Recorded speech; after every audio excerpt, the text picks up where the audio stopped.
Well, it's been a good long while since I have done a countdown list, and what better way to do a countdown list than talking about one of the greatest games of all time, Okami. I've played through both Okami and Okamiden on the DS, even though I used emulation, and I will say I enjoyed my time playing through both these games. Great characters, great story, great environments, a fun combat system. I wasn't really expecting myself to enjoy these games as much as I thought I would, but in the end, I ended up really enjoying both games, and what better way to talk about them than ranking every boss I have faced throughout both games. There are a couple of things for me to note. First off, no mini-bosses. I won't be including any of the mini-boss fights from Okami since none of them are really exciting or noteworthy to talk about, they're all really boring.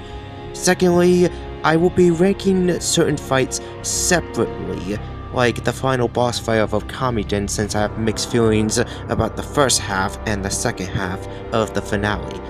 Thirdly, I will be judging the fights based on some bits of difficulty, how well they test your brush skills, your actual combat skills, and what various attacks they utilize for you to counteract.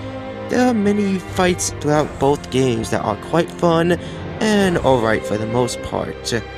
And with the release of Okami's sequel coming on the horizon, I figured I would talk about this duology in a positive outlook. So with that being said, let's get into the ranking.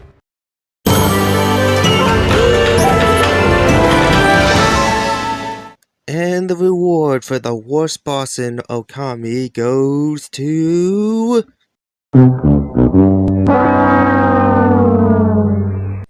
This is not going to be fun for me to talk about. Yep, out of all the bosses that I'm going to be talking about, True Orochi takes the bottom spot for many reasons. What's the problem with this fight? Well, it's the exact same thing as the previous fight earlier in the game. No joke. Everything about this boss is the exact same. Same attacks, same way you beat him, same backstory, same finisher. Everything is literally the same as before, and I'm like, bro, I've already done this. There's just no need for this. Doesn't help the fact that this is True Orochi. This is him 100 years ago in the game at full power, and yet his fight is easy. Because you have all these powerful items and weapons, and the way you beat him is the exact same, there's not much challenge or excitement out of this battle. What other differences are there? Design? Barely much. Music? Well, it's the only positive thing I can say to this otherwise bland boss fight. But everything else just falls flat on its face. I don't get it. I was expecting a more difficult fight, and yet this fight is really easy. Sure, the other bosses in the same game aren't much challenging, but at least they offer a bit more of uniqueness rather than just being the same thing over and over again.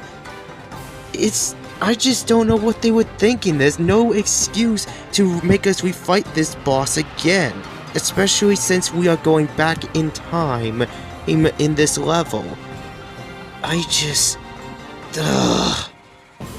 But the thing that also puts this boss at the very bottom spot of the list for me, since Okami is such a wonderful and fantastic masterpiece of a game created by Capcom, there's a bloody boss rush in the arc of Yamato. And you have to fight Orochi again. What the fuck?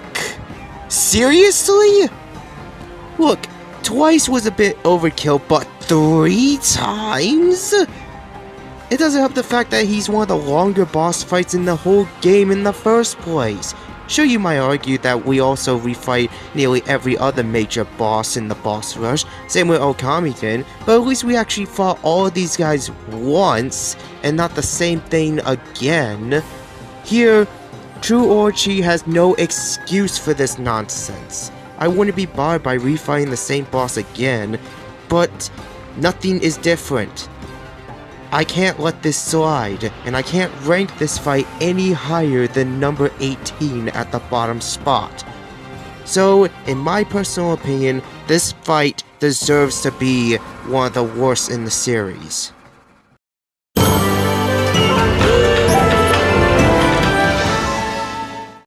So we got the worst boss from the actual Okami game out of the way. Who could be the worst from Okami then? Surely there isn't gonna be a boss that's bad.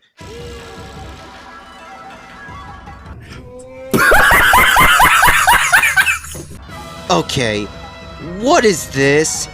A starfish as a boss? This doesn't make any sense. Asteroidean is easily the worst boss in Okami for many reasons. Why? We know nothing about this stupid starfish. You literally just enter in the boss arena with no cutscene and bam, boss fight time. And the fight itself isn't even that good. All Asteroidean does is just shoot bubbles from his arm. Bubbles? Yeah, that's the best he's got. And the bubbles themselves are either easy or really annoying to avoid because of how much projectiles he'll send after you. After you destroy his arms, he becomes a smaller star and will either charge around or send out water geysers that are also either annoying or easy to avoid because you have to deal with the stupid water controls. And yeah, this is an underwater boss fight. It's not fun. It doesn't help the fact that this guy is followed up by easily my least favorite level in the game. A slow, boring, auto-scrolling level. And then you get greeted with this freaking boss. This thing sucks.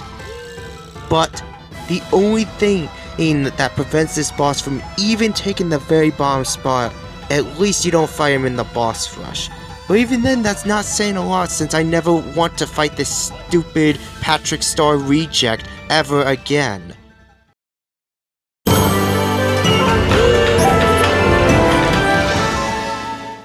Alright, now that we've gotten the worst bosses out of the way, it's time to take a look at the ones that are just mid.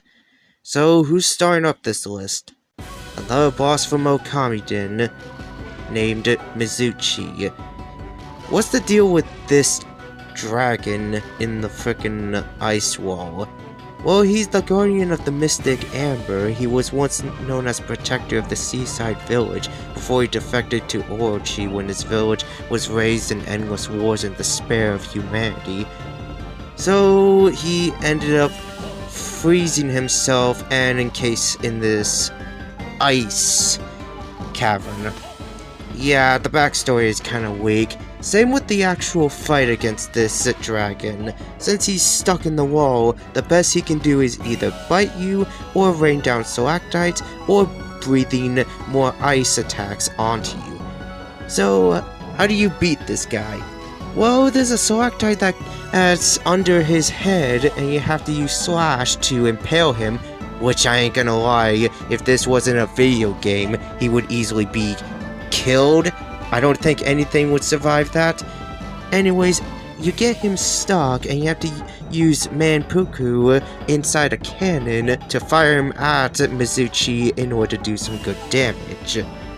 And you repeat the process a few more times until you win. Later on in the fight, Mizuchi will also put up an ice wall and you have to use your partner's flame in order to get rid of the ice wall, or else the ice wall will just take the damage rather than the actual boss. There's just not a lot for me to say about this guy, he's just boring. For a boss very later on in the game, and after dealing with a previously difficult boss, this guy was really easy and underwhelming. That's why I really don't care for this dragon or this fight at all. It just exists. So let's just move on.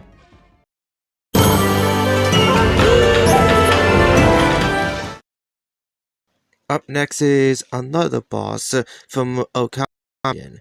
Who's next?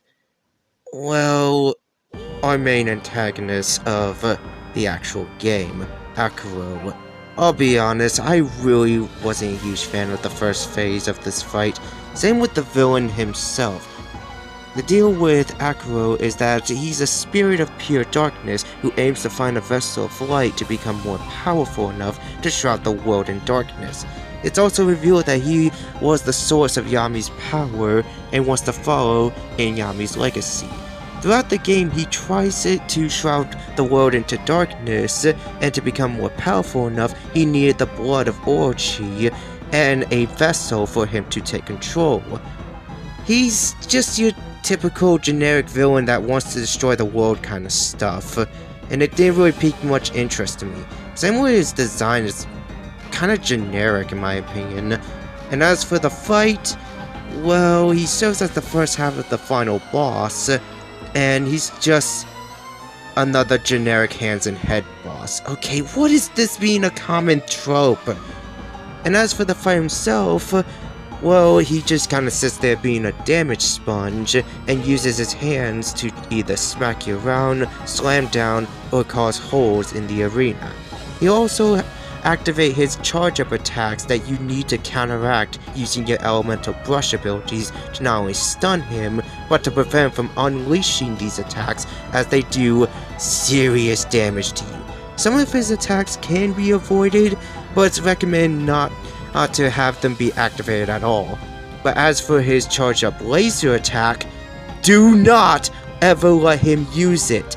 If he does, not only will the laser really hurt you, but it will regenerate his health.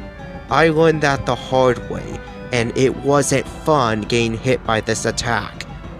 This fight didn't really excite me that much. It's just an average final boss that has a few issues, and yet you have to counteract most of his attacks, as it's really not fun, and I want to showcase some of his attacks, but it's just the way it is.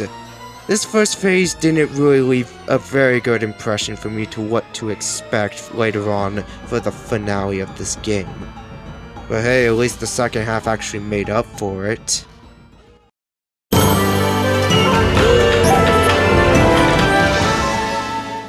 Alright, it's time to take a little break from Okami and talk about the next boss from Okami itself, that being Blight. A spirit possessing a samurai armor and a sword named Goldnail being the main source of how this armor is living. I actually quite like this guy's design, it's actually quite cool looking.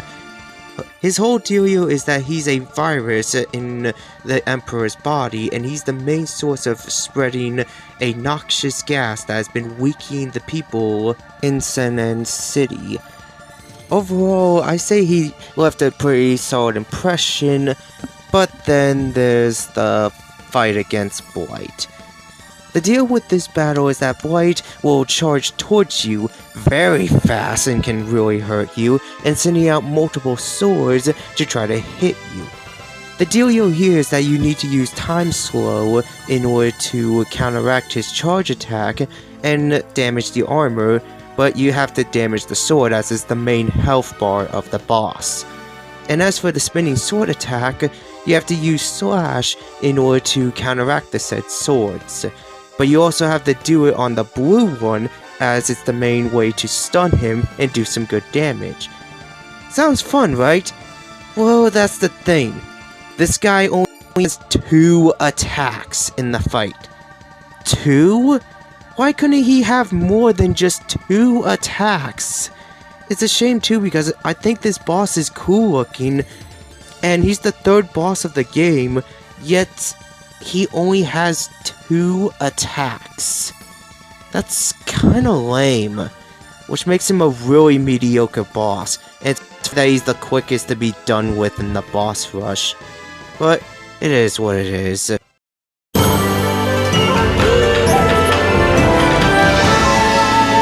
Alright, time to continue from one okay boss to another, starting with the first boss of Okami, the Spider Queen. Yep. Hope nobody's arachnophobia. But the deal with this queen is that she was imprisoned in this giant chamber, and it's never really revealed why she's here or what she's doing aside from killing many victims. But Orochi does come in and revive her, and thus beginning the boss fight against the giant spider. So what does she do? Well, the giant spider will either send out projectile attacks, charge towards you, raining down stalactites. It's pretty simple attacks. To beat her, you have to use the vine power onto her abdomen to make her bloom out and attack the eyeballs in order to actually damage her. But it's not recommended to stand in the buds as it will do damage to you. But you can use your slash for safer distance, even though that's kind of cheating. But it's pretty straightforward and it's a pretty alright first boss. Nothing too exciting, just getting you into the hook of the game and getting you prepared out for what to expect. But I will say the boss fight against the bandit spider is easily my least favorite. Really don't like that thing and I don't want to talk about that boss. It's not even worth the time. But overall, I say she did leave a pretty okay impression to the game overall.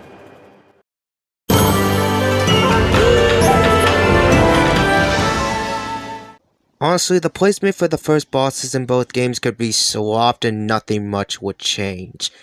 But I only slightly like the first boss of Okami a bit more because there's a bit more context to Master Anura. What can I really say about this giant frog? Well, not a whole lot. This giant frog was the main responsibility for weakening the guardian sapling in Hana Valley by just eating the tree fruit and making the cave his own personal home. So we confront this giant frog and search for a mirror and to revive the guardian sapling, only for our partner Kunai to just dip.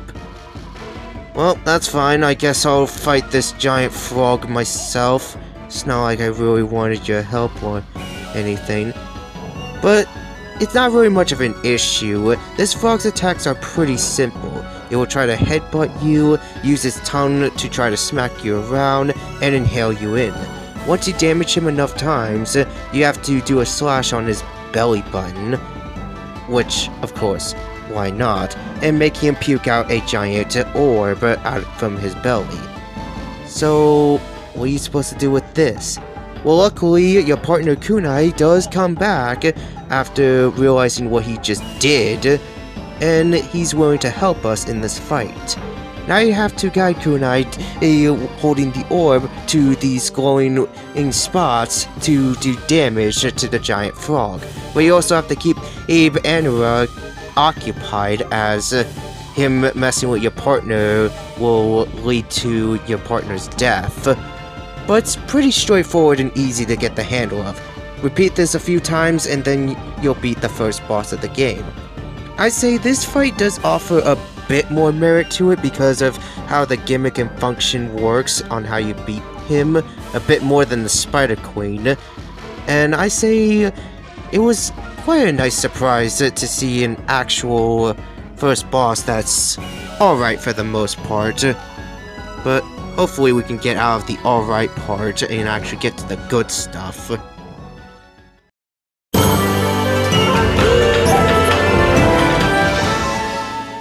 Okay, now we're getting into the bosses that are actually getting good. And what better way to start off this segment than with Crimson Helm.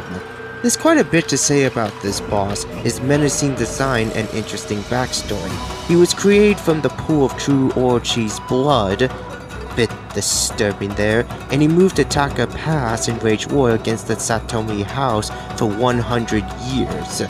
And he stayed in this entire village and created a dark force that banishes the divine wind from the village. Yeah, he played a huge presence in this village and put them into despair, but we actually came in and we're putting this beast down for good. So what's the deal with this boss? Well, Crimson Helm will charge towards you, create various shockwaves of fire, create fire waves, use those swords to slash you up, and he'll even create more of a wave blast upon jumping. This guy will definitely keep you on your toes, for dang sure. To beat him, you just have to damage his back armor in order to get the armor off of Crimson Helm to reveal that he's a skeleton. Not doing the meme. Anyways, to get rid of the flames, Aim's Divine Wind and just wear out the skeleton until the armor comes back on, and you repeat the process until you win. It's a straightforward boss, but it does manage to be a bit more interesting with his variety of attacks, how you avoid this set attacks, and how you counteract him. Way more interesting than Blight in my opinion. Overall, I say I had a bit of fun with this boss fight. And also, I just like to say the fact that during my first playthrough, I knew that Waka was going to come in and steal the orbs after we beat this boss. What a douchebag.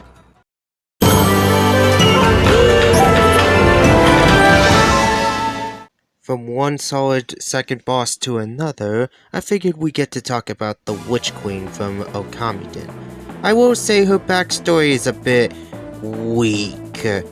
She is the master of the demon market and the host of a tournament for any grand prize for any demons participating. Yeah, it's nothing really exciting. Even when looking it up, her backstory itself is weak. However, her boss fight against her isn't even that weak at all. I'd say it's one of the few second bosses I faced that's actually kind of fun. The Witch Queen will try to charge at you with her giant cleavers and try to smack you about. To damage her, you have to stun her by using a slash on the back of her head and gain some free hits. But later on in the fight, she'll create these black holes with these orbs that will regenerate her health. Yay. But luckily it's preventable, as you can have kunai standing on the switch in order to prevent her from regenerating her health. And she doesn't really have that much of a long health bar, so I'm able to let it slide as long as we can counteract it. She also makes sure that you get off the button and put it in a frickin' spot where you need to plug up a hole in order to get your partner on the said switch.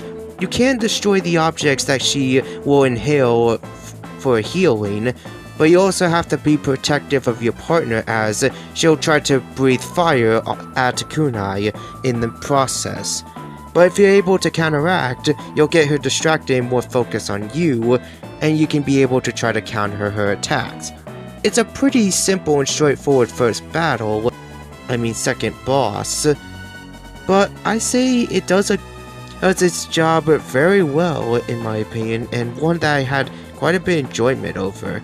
At least more so than Crimson Helm, only by a slight 8 margin.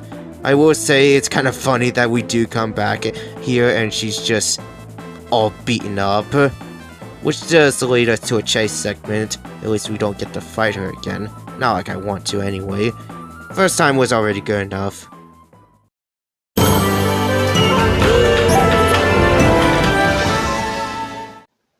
Alright, who's up for some fresh, nice, juicy sushi fish?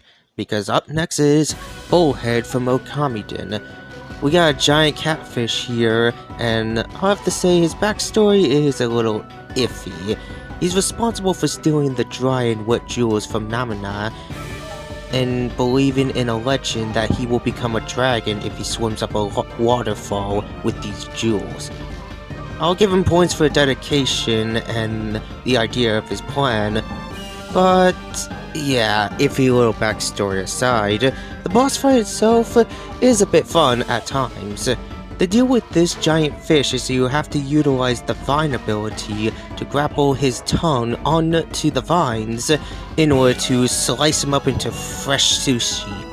So you have to do some damage to this giant fish while he also tries to charge at you, send out lightning bolts after you, and you have to utilize the vine ability in order to avoid his attacks.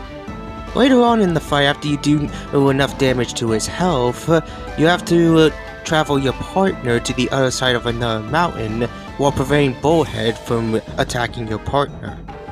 Then you will have to make your way to the island where your partner is by using the vine ability in order to be sided with your own partner and continue on with the fight.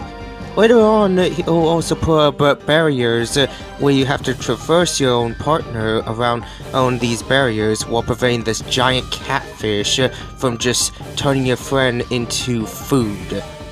But that's the whole fight, and overall I say it's one that's a bit fun, but can be a little bit tedious at times. Sometimes he'll mostly do the charge attack rather than the other attack where you can counter him and use the vines in order to make him a vulnerable target. Also, I did not know you can slash him when he's doing the lightning attack to also make the fight less of a drag.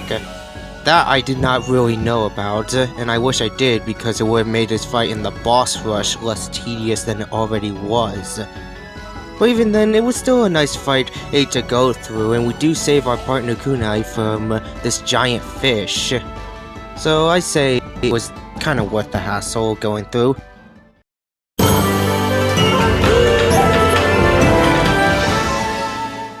This next boss I was a bit iffy about its placement, but the more I look back, I do realize how much I did enjoy the fight against Zen and Ryo. The stage actors that were once humans dreamed of being well-known actors, but then became demons and won the audience's souls for themselves. So, how does the fight play out? Well, you start fighting Zen, taking control of a giant puppet, and thus the battle begins. Start of the fight, Zen will try to throw out gears and use wind and tornadoes to try to mess you up. The deal with the boss is same as every other boss. Damage the thing enough times until you reveal a weak spots on its body, and you have to draw in the correct pattern order in order to do massive damage to the giant puppet. The first part is pretty easy to get the handle of, but after you beat Zen, Ryo comes in and takes control of another giant puppet, only with one extra attack, that being a web attack that he'll throw at you in occasional times. But later on in the fight, Ryo will grab your partner and stick her on his shoulder, thus preventing you from even taking care of the weak spots that are also going to get blocked by ice. So, how do you free your partner if you can't even handle the weak spots? Well, the puppet does have cracks on his hands, so we're gonna need a few explosives, if you know what I mean. Then once you grab your partner, you can finish off the puppet for good, and thus ending the fight. Seems simple, right? That is until the two duo bastards decide to come in and now take control of a more powerful puppet, and are ready to finish you off. Then they unleash their powerful attack, and thus we are beaten to a pulp. Kagu, who was ready to just call it quits and ready to accept her death, only for Chibi to come in, take the full blow, and because of Chibi's motivation to continue fighting, Kagu, who admires Chibi's bravery and dedication, and thus sides with him to finish off these two bastards once and for all. She wanted to be normal and hated her powers for being so different to everyone else. But after seeing what Chibi did, now she changed her mind and ready to finish off these two and their master puppet. This puppet will also make sure to use his hands to try to grab your partner in the process while you try to do damage to him, avoid his various attacks, and try to exploit his weak spots to fully finish off the fight and do massive damage. This fight is quite interesting, and one of the main things I really loved about Okami is how they presented each of your characters and partners that you meet throughout the adventure. They start off fine, but the more you develop with these characters, the more you'll grow to love and appreciate them for who they are, and they help you out throughout the entire adventure. It just makes me appreciate some of these boss battles a bit more than what I thought I would originally. So overall, I say this fight was quite fun and quite enjoyable, although I did kind of wish this wasn't in the boss rush. But that's a nitpick.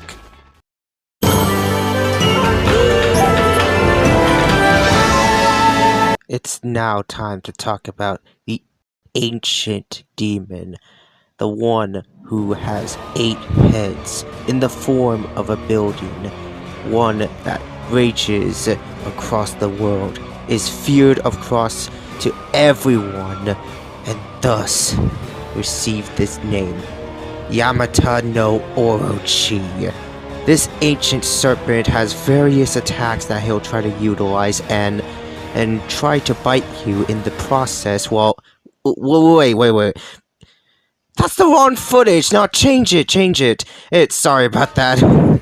Anyways, we're talking about Orochi, the actual first fight. What's the deal with this 8-headed serpent? 100 years ago, Orochi, he always picked one maiden as a sacrifice to continue his power, but was later confronted by Shirani and Nagi and was later defeated in their fight, thus sealed away for hundreds of years, until some old fool decided to come in, steal the sword, and awaken Orochi from his eternal slumber, and thus causes more darkness across the world. His presence is known throughout the entire village, and it's up to you to go and hunt him down, and putting an end to the darkness for good. This whole entire build-up was presented so well throughout the entire beginning of the game. Heck, you would have been mistaken that this guy would have been the final boss of the game, but we still had more of the game to go through. As for the fight himself, it's a long battle, and definitely one that is quite tough, but fun at the same time. Orochi's heads will utilize various different elemental powers: fire, earth, poison, light, lightning, water, wind, and darkness. All of these heads have their different unique elemental powers it will use against you, depending on which head you're dealing with. Start of the fight, Orochi is invincible and cannot be hit. So, what are you supposed to do? That is until Susanoo comes in and is ready to help you confront this vile serpent for good, as he is the biggest reason why Orochi is free from his internal prison and raging across the lands. And thus Orochi tried to convince Susanoo to join his side and flood the world into eternal darkness, only for Susanoo to say no, hell no, F that, and thus is ready to do what the legend was told long ago. And thus the actual fight begins. Orochi's attacks will still remain the same, but this time you have to wait until his mouth opens up and give him some good old drinking. Get him drunk and you'll be able to attack the bell that is shielding him from your main attacks.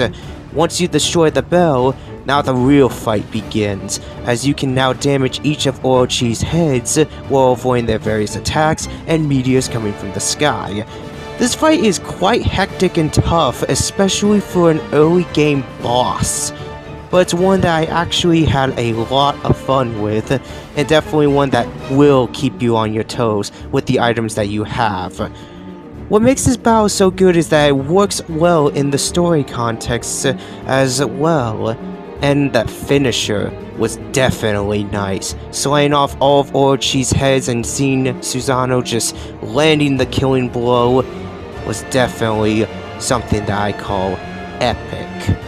It's a shame that True Orochi was a fail, because it fails at making what the original fight was so good at in the first place. But no matter what, the first original fight against Orochi still remains as one of the few best bosses in Okami thus far, even if there are other more bosses that I think are a bit more better than this one.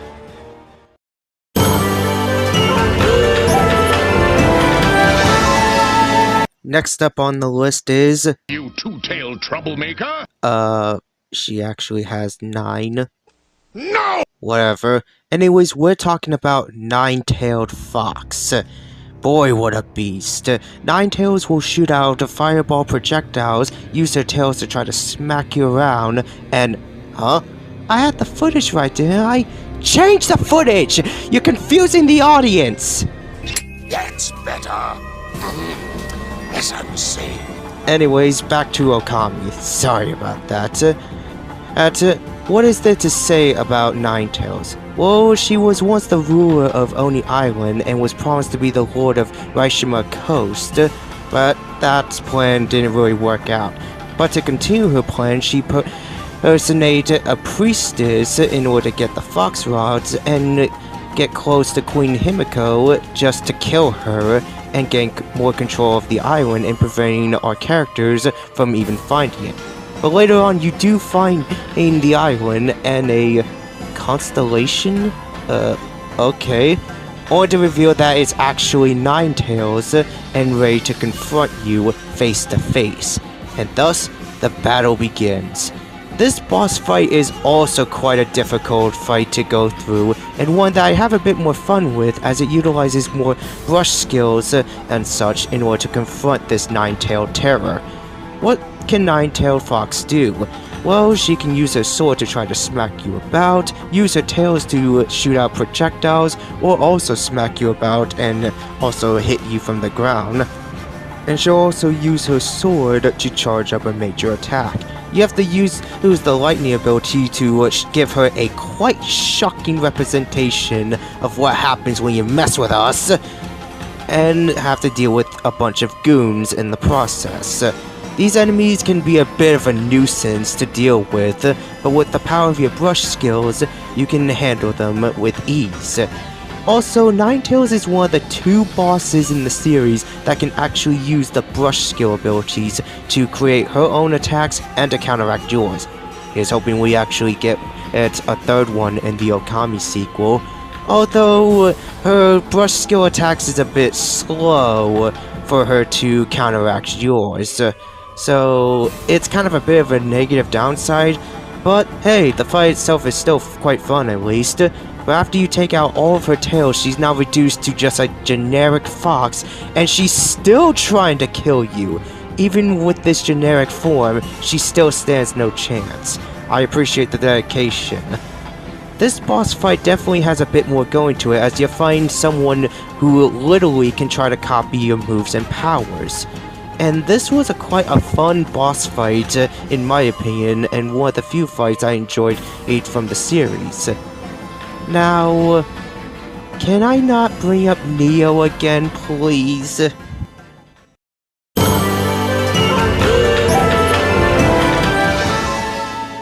Now we're on the top 5, in my opinion, the absolute best of the best that the Okami series has brought out. So who's starting off the absolute best of the best? Well, how about the penultimate bosses of the original Okami, Lechku and Nechku, the 2 twin demon owls responsible for unleashing a blizzard on Kemurai. These 2 owls were sealed away as statues until the darkness has came in, brought these 2 to life, and thus bring a never-ending winter to the village and everyone who lives in it. Because of these 2, we had to make our way to their shrine and try to put a stop to this never-ending winter and confront these 2 twin demons. Only to confront one of them being Nechku, who's just chilling in the process. But then you are also met by your past self, Shirani, and you begin the battle, and thus this owl doesn't even stand a chance. Even with the attacks he can bring out, Shirani's brush attacks are so powerful that you can just easily turn this boss into a joke. So yeah, not off to a great start, right? Well, actually, the other one is just being preoccupied, but the 2 owls leave, and thus you have to confront them again with Okami by your side. And thus, the actual duo fight begin. Duo bosses have been so mixed quality by me, but these 2 are actually one of the few that are very good. Each owl has their variety of attacks. Nechku will send out purple projectiles, bombs, and also try to charge at you, while Lechku will also send out a giant egg, icicle projectiles, and a super fast charge attack that must be counteracted. You can't really damage these 2 except for slashing the projectiles back at them, but once you do enough damage, you have to use Okami to launch himself towards the twin owl and do some huge damage. These 2 don't have a lot of health, but luckily it's not bad enough to where the fight will become too easy, but not too long to where the battle drags. This fight is really fun and quite enjoyable, as each owl complements each other with their variety of attacks they will try to throw at you in the process. And this is one of the few duo boss fights that I actually find myself enjoying a lot. Complements the characters, the battle itself, it's definitely some good stuff. And one that I definitely will never get tired of replaying again and again. But hey, at least we don't get to fight these guys in the boss rush. Kinda makes sense though.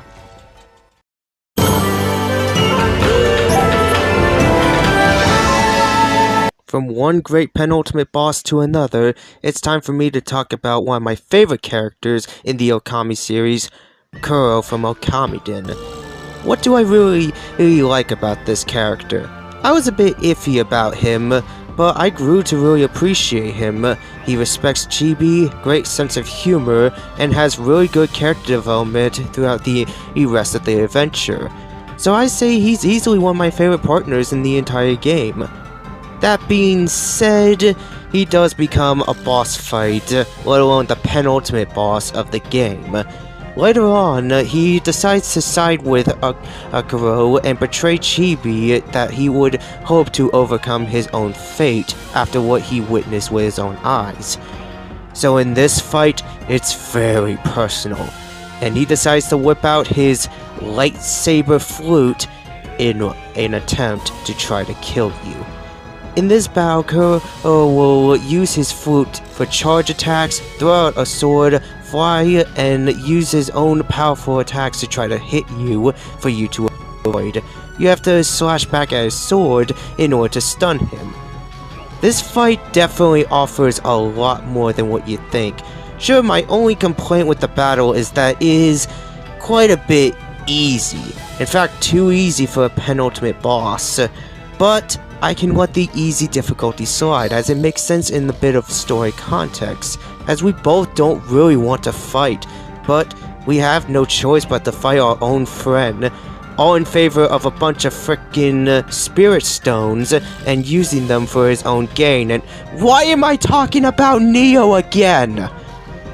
Anyways, sorry about that. After we beat Kurow, you'd think that would have been the end, but Chibi lets him live, which I'll get into the ending later.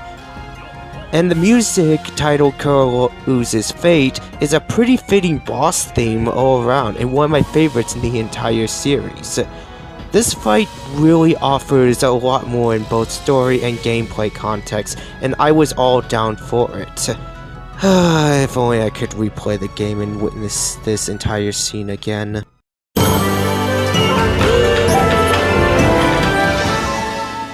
As much as I love the fight against Kurow, there is one normal boss from Okamiden that I love the most, and one I consider to be one of my favorites in the whole series. That being King Fury. There's a lot to say about this guy in both his boss fight and his backstory. He once was a political figure to Science City and wanted to help the people in said city, but then was betrayed and now is sought out to take revenge upon all of mankind. It was also revealed that he was once a member of the Moon Tribe.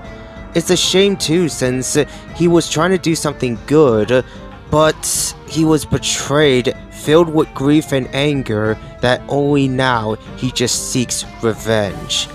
And this time he truly means it. In hopes to seek his revenge and fully achieve it, he activates this giant robot hidden underground and plans to use it for his own gain. Kurow did try to destroy the machine and prevent it from being activated, but King Fury comes in and activates this giant machine called the Daidabachi. Sorry if I butchered that name. And this machine fully powered up, we have no choice but to climb up to the top of it. While trying to climb onto the top of that machine's head, King Fury will try to prevent you from reaching the top in the process. But once you reach to the top, the real fight begins.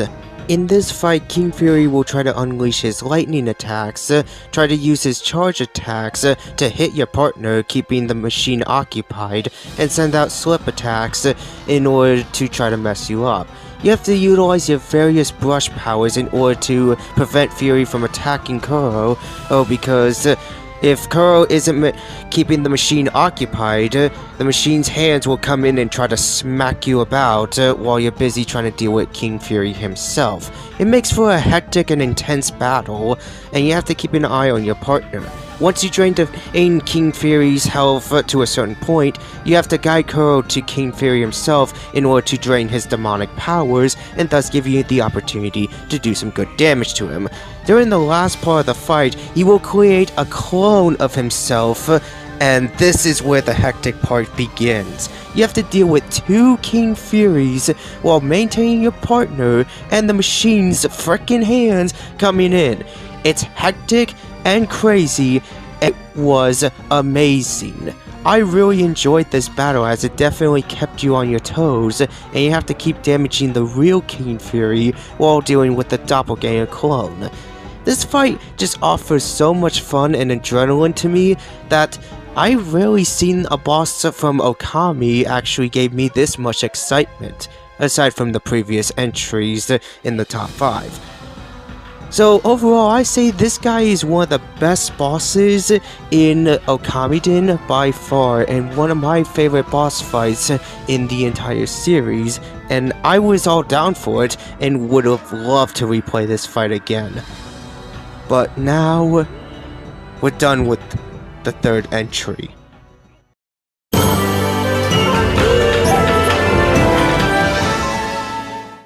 Doppelgangers. Clones, copies of yourself. They are common, they're known, they're faced in various video games. No matter what, there's always going to be one game that manages to have a false copy version of yourself, and you're going to be forced to deal with that fake clone. There are many fakers that are quite fun for me to face off against, but this one was one that left me with excitement. You might have been wondering where the second half of the final boss fight from Okami was coming. Well, second place ain't so bad, as I really did enjoy this fight. After the underwhelming first phase, the second phase just left me speechless. You're facing against a dark version of yourself, and Akuro taking possession of Kunai, and thus the battle itself begins. Dark Chibi will take possession of various celestial brushes and various attacks he'll try to use to counter you. Remember when I said in the Ninetails segment that she's one of the 2 bosses that utilize the celestial brush powers? Well, Dark Chibi does, but much better. You don't even need to open up the page, he can still do the celestial brush powers, but you have to counteract them. And he can also counteract yours in the process, so you're gonna have to be quick with your brush skills.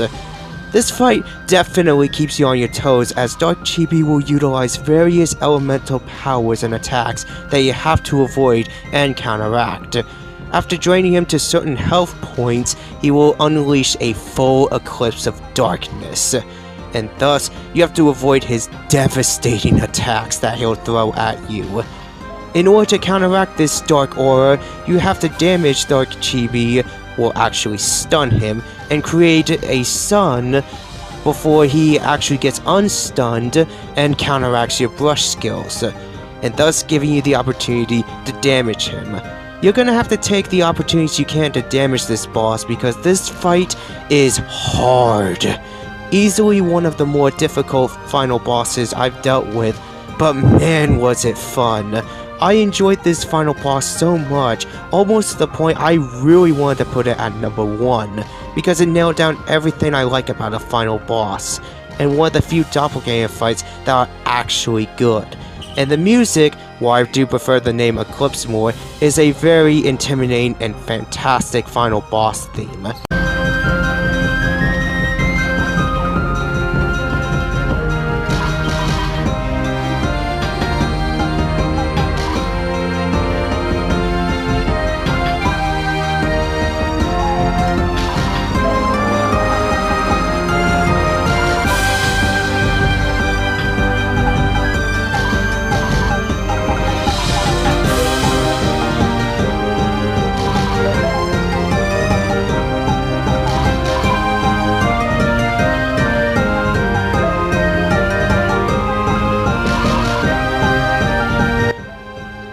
overall, this fight was just great. It definitely blew the first phase out of the water and just amazed me with this. What makes things even more better is the ending itself. Kurow does come in to try to convince Akuro to take possession of his body, but it leaves you with one little choice. Kurow now having the main villain in his body, he was created for one purpose. He's essentially a living doll, a clone of Waka, and his fate is that he would seal away the darkness and be the one to finish it off for good. I really didn't want to put my friend down, I really didn't, but I have to in order to stop the darkness of evil coming out and unleashing against the world again, and thus, no choice but to land the finishing blow on our own best friend. Rest in peace, Chad. You will be missed. I so badly would have put this fight at number 1 for multiple reasons, but as it all stands, you already know who takes the number 1 spot.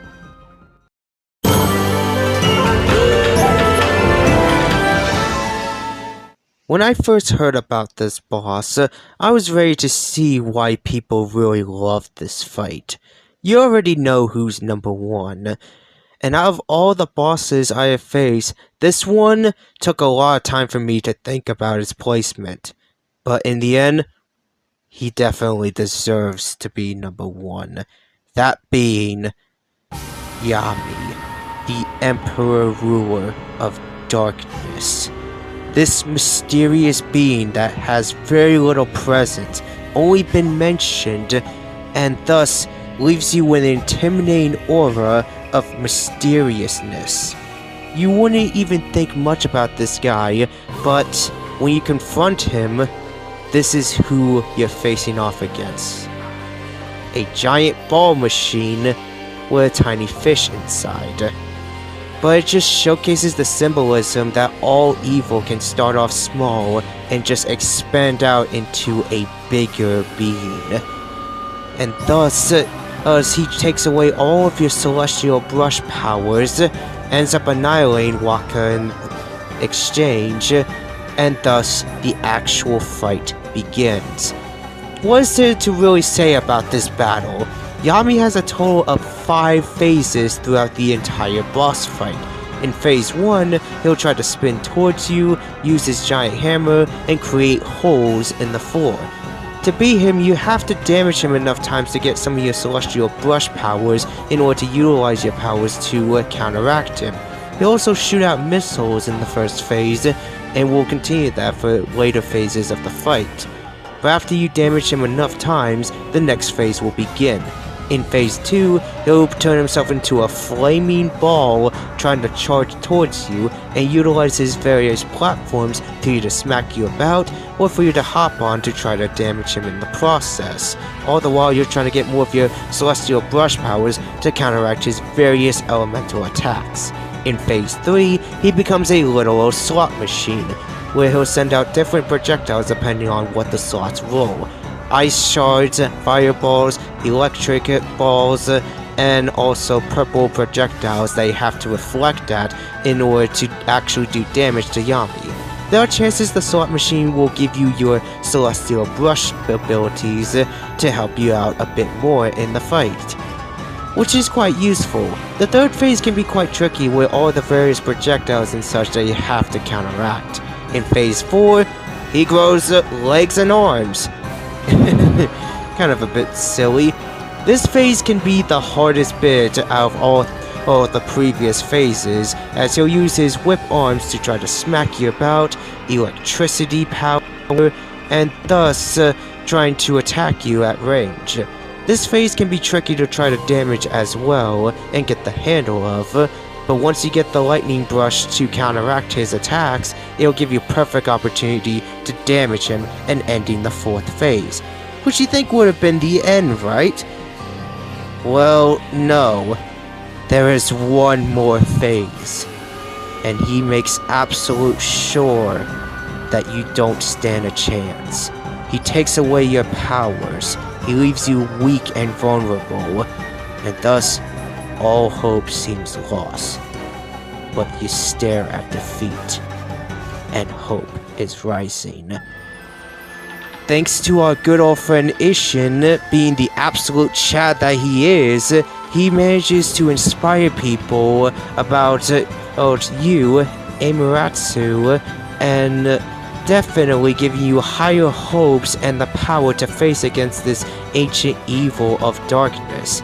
Thus, hope is rising to everyone as they all pray for you, and hopes that you would return and not lose, or else everyone in the world dies, and darkness will win. But in the end, darkness doesn't win, as there will always be light to shine on. The sun is rising. And thus the final phase begins. In this final phase, Yami's hand will try to smack you about, slap you, and send out multiple projectiles after you that you have to counteract. In this phase, he will try his absolute damnness to kill you. But with all of your powers and everything you have learned throughout the game, Yami doesn't stand a chance in this phase. With all of the hope spread across you and everything you have worked up to, you will put an end to the Emperor of Darkness. This final battle does it all. It tests your skills, it's fun, it can be quite a challenge, it's really emotional driven, and the music for both phases is fantastic. His main boss theme is imposing and intimidating, and Rising Sun gives you the high hope that you can put an end to this being, as you, the true Sun God, can put an end to the ruler of darkness. It's one of my most favorite boss themes I have ever listened to.